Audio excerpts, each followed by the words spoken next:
What would you do if your own husband walked into your parents' house and placed his phone on the table to show them screenshots of private messages that made you look like a liar?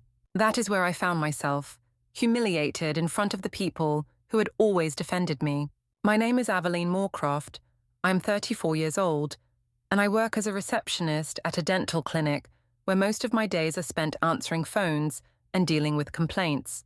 My husband David is 37, an operations manager who spends his evenings buried in spreadsheets and planning projects that never seem to end. We have 2 children, Clara, who is 9, and Noah, who is 6. And on the surface, we looked like the picture of a stable family. Inside our walls, though, I had started to feel invisible.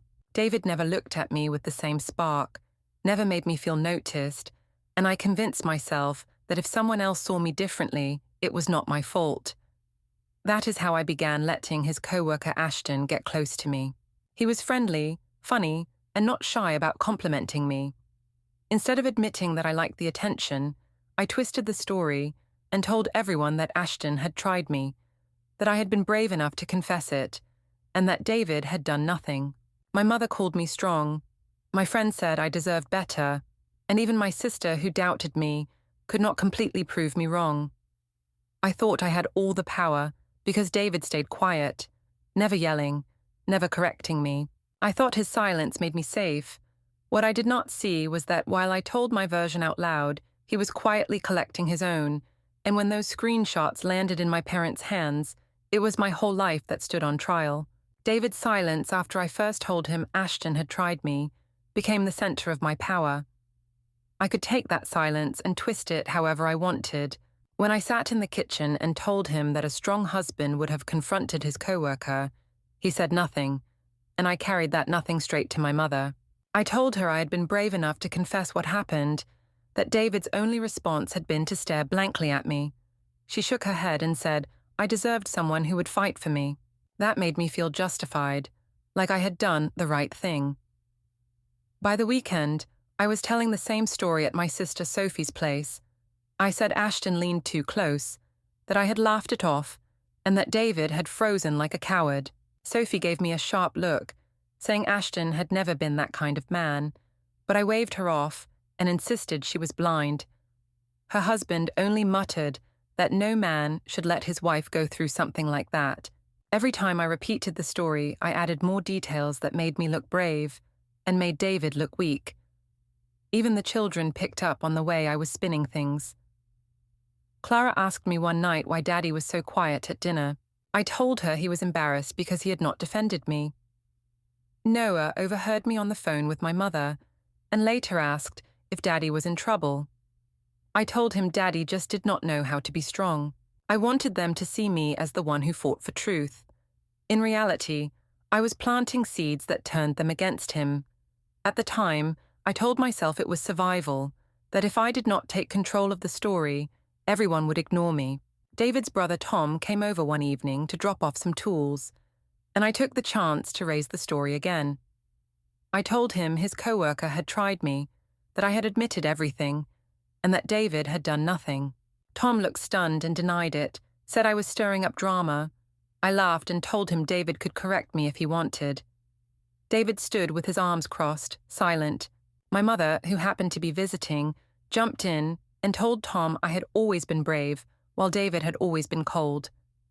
Tom glared at me. Anna, his wife, looked disgusted, but I sat there confident. In my head, silence meant guilt, and since David stayed quiet, I had already won. What I missed was the way David had started moving in the background. I found him one night in the study scanning papers into his laptop. When I asked, he said it was just work. Later, I caught him photographing receipts on his phone. He told me it was for tax season. I laughed and told him he was obsessive, but his calm, tight smile made my stomach turn. I had been so used to him reacting with nothing that I did not notice this new silence had weight. At the clinic where I worked, gossip circled back to me. A coworker told me she had heard Ashton was laughing about me, telling others I had exaggerated everything. That stung, but I twisted it and told my mother Ashton and David were working together to make me look crazy. She told me to stay strong, that men always tried to rewrite women's truths. Her words gave me new fire, but I could feel cracks forming in the sympathy I had gathered. Sophie told me straight out that I was pushing too far. I snapped back that she had always been jealous. Then came the moment that shook me. I walked into the garage one evening and overheard David on the phone. His voice was calm, steady, using words like custody, accounts, and documentation. My stomach dropped. This was not a man who had given up. This was a man preparing. I accused him of betrayal, told him he was twisting everything, but he only looked at me and said nothing. He returned to his folder and wrote something down as if I was not even there. That night, Ethan asked to sleep in the study with his father because he hated hearing us argue. I said no, but the next morning I found the door closed and the light still on. David had stayed in there all night, probably with those papers. For the first time, I felt a cold fear that my story was no longer mine to control. When I saw him step out of a downtown office building later that week, a thick folder tucked under his arm, I realized he was not hiding behind silence anymore. He was building something, and I had no idea how much proof he already held. The dinner at the Italian restaurant was supposed to be a friendly evening, but I used it as a stage. We were seated with two other couples. The lights were warm, the wine flowing, and I leaned into my role. I brought up Ashton again, saying how he had once tried me, and how David had sat there frozen. I described it as if I had been brave and he had been pathetic. One of the wives asked what David had done when I told him, and I smiled as I said he had done nothing at all. The men at the table shifted in their seats, and one muttered that no husband should allow his wife to go through something like that. I let the comment linger, watching David stay silent. His silence always felt like my shield. When he finally tried to speak, I cut him off. I said he cared more about protecting his job than protecting me. He tried again, and I insisted he had handled nothing, that his passivity had left me humiliated. Each attempt to defend himself became another chance for me to twist it into proof that he was weak. Our friend started nodding, giving me sympathetic looks, and I drank it in like victory. I told myself this was justice, that I was simply saying the truth. Deep down, I knew I was exaggerating, but I pushed the thought away. The rush of control was too strong. After dinner, while we waited for coats, one of the women leaned toward me and whispered that she admired me for being honest, that I was brave to speak out. I nodded and pretended to be humble, but inside I felt smug. David stood at the door, face unreadable, and I convinced myself his silence was proof he had no defense. On the drive home, I told him he had embarrassed me, that he had made me look like a woman stuck with a coward. He kept his eyes on the road, lips sealed, and his stillness made me angrier. When we walked through the front door, the children were asleep at my mother's house, and without them, there I let my anger loose. I accused him of letting me down, of leaving me alone in front of everyone. He walked past me into the study and closed the door quietly. I paced the kitchen, believing I had broken him down. But as the hours passed, I began to feel the weight of his silence in a new way. It no longer felt like surrender. It felt like calculation. A few days later, gossip followed me again. At the clinic, one of my co-workers said she had heard David had been spotted leaving a lawyer's office. I laughed in front of her, pretending it was just boring tax business, but inside my chest tightened. That evening, when I told my mother, she brushed it off and said, "Men sometimes act out when they are guilty." Her words comforted me, but I could not shake the image of David walking down those steps with a folder. The following weekend, we joined family friends for a birthday, and halfway through the evening, when I once again retold the Ashton story, David stood up, excused himself without a word, and walked out. The room fell silent, whispers filled the air, and for the first time, I felt the eyes of others, not on him, but on me, questioning what kind of wife would laugh while her husband left in silence. By the time the story reached my parents' house, I thought I was still holding control. We had gathered on a Sunday afternoon, the children running around the backyard, my mother preparing tea, my father reading the newspaper. I started retelling it again, the same version I had polished a dozen times.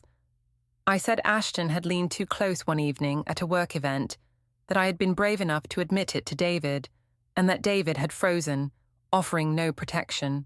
My mother shook her head and told me I was strong. That gave me courage to go further. I added that David had even avoided eye contact when I told him, proof that he knew he had failed me. I said it loudly, as if volume could make it truer, but Sophie, my younger sister, cut me down. She said Ashton had always been flirty, but never that way, and she doubted my story. I snapped back that she was blind and jealous, that she could never stand how men noticed me more than her. The room grew tense, my father lowering his paper to watch us carefully.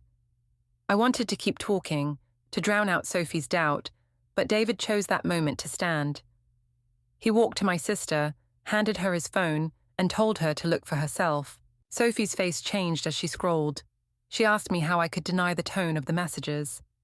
My chest tightened, but I forced myself to laugh and said David had probably doctored them, that he had always been obsessive. My mother stepped in and told Sophie not to accuse me, saying husbands could twist anything. My father stayed silent, but the way he looked at me made my throat close.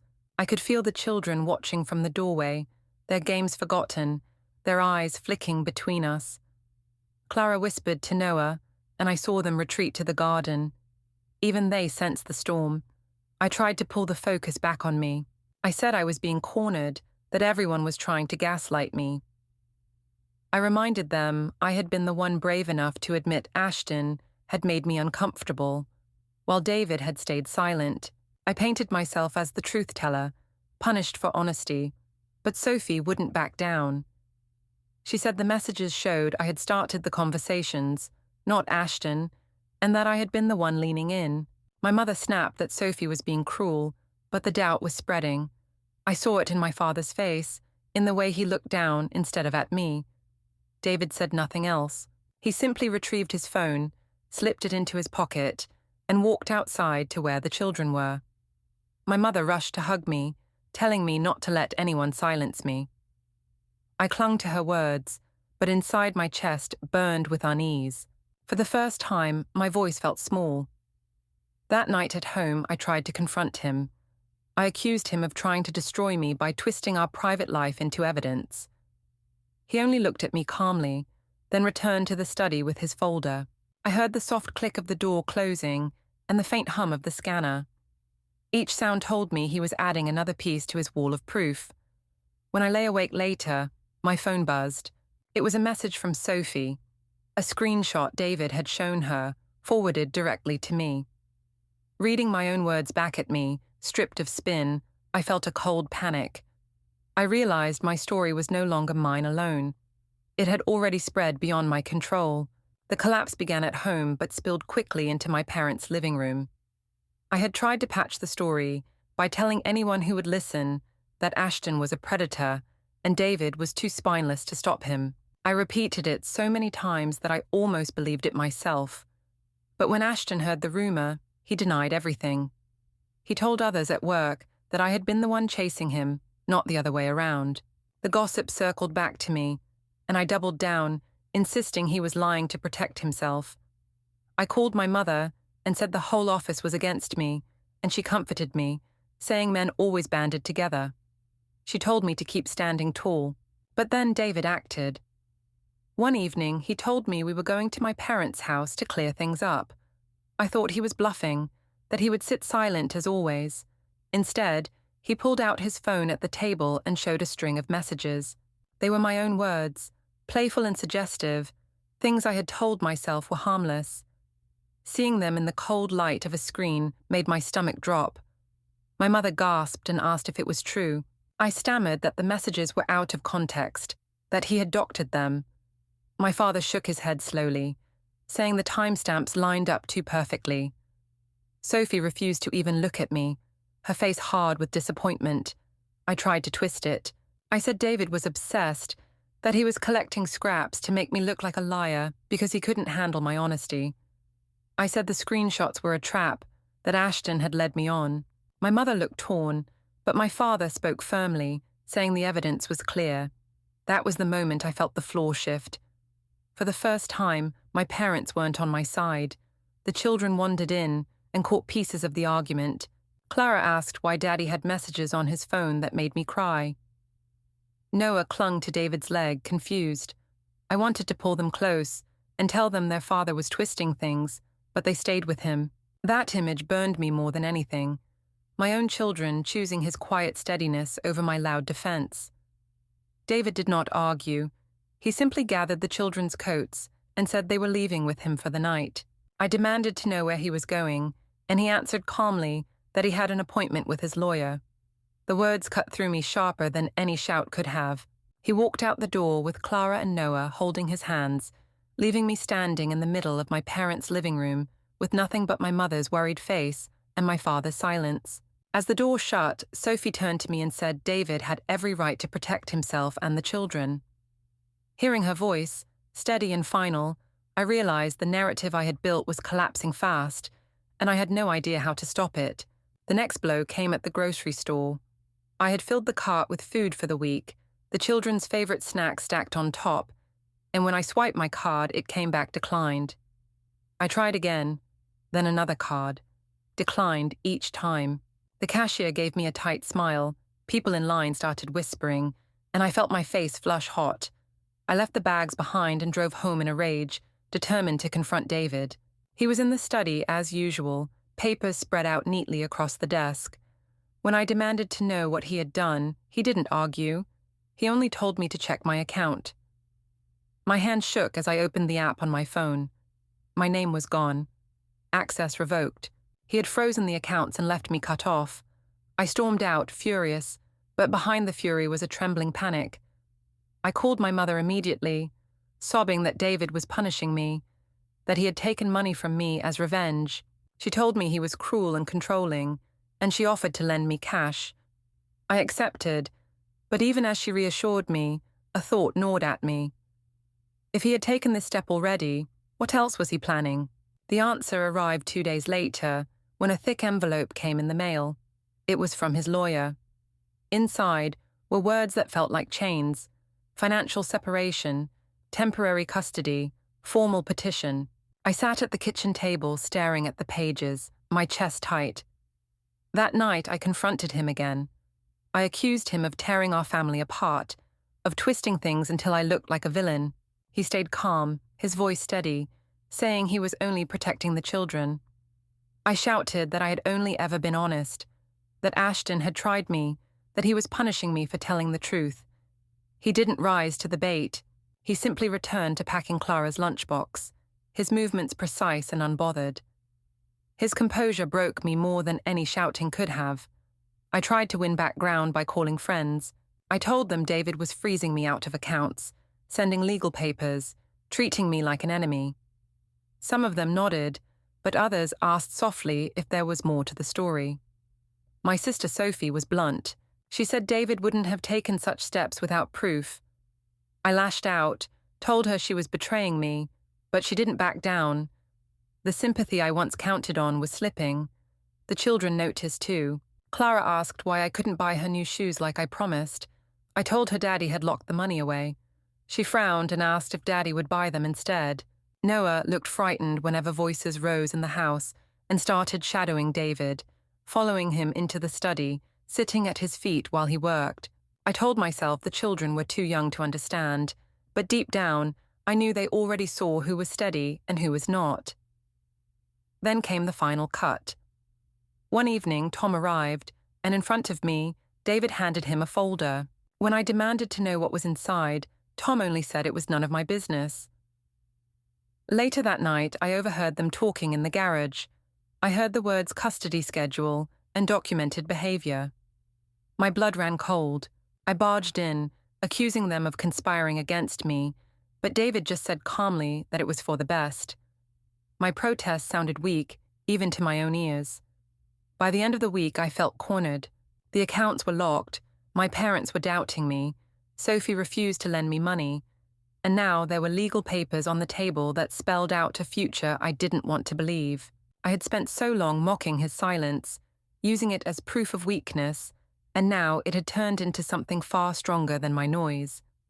The next morning, I found another envelope waiting, this one a formal summons to court.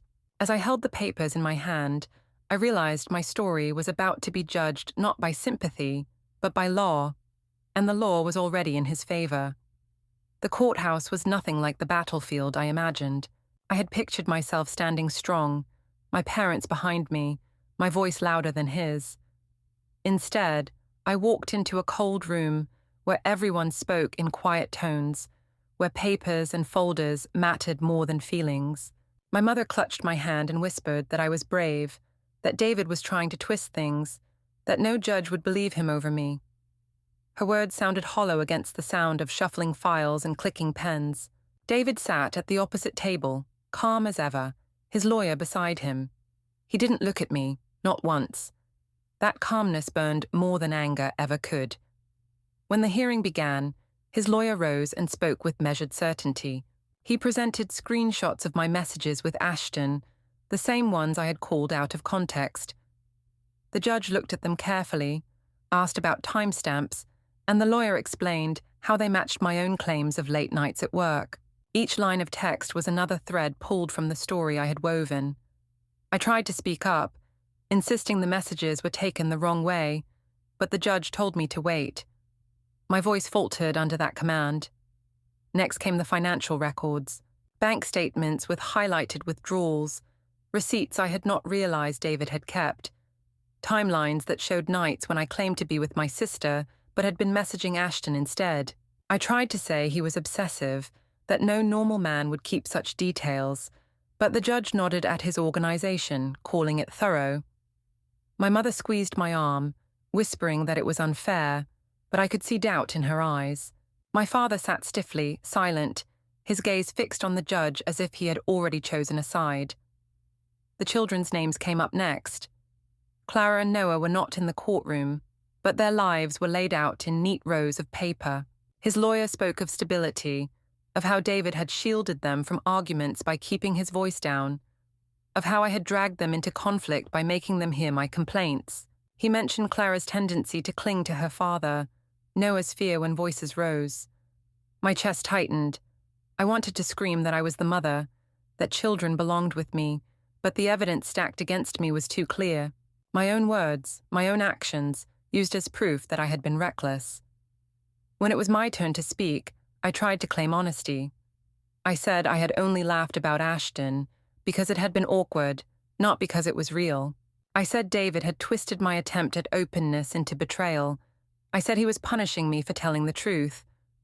But my words sounded defensive, thin, and the judge's expression did not change. No one gasped in sympathy. No one called me brave. The silence of the courtroom swallowed everything I tried to say. Then the ruling came. Temporary custody granted to David.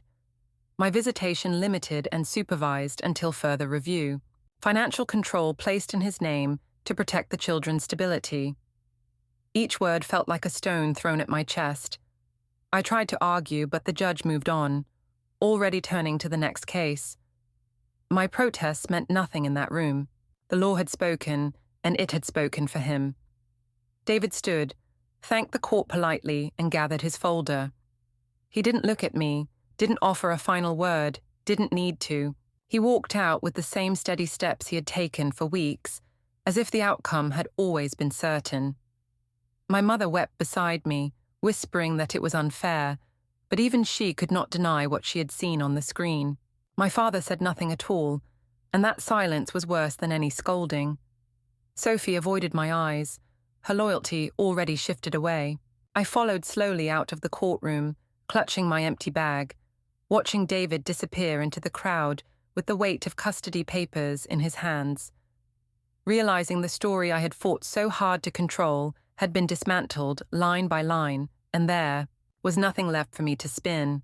Don't forget to hit like, subscribe, and turn on the bell so you don't miss the next story.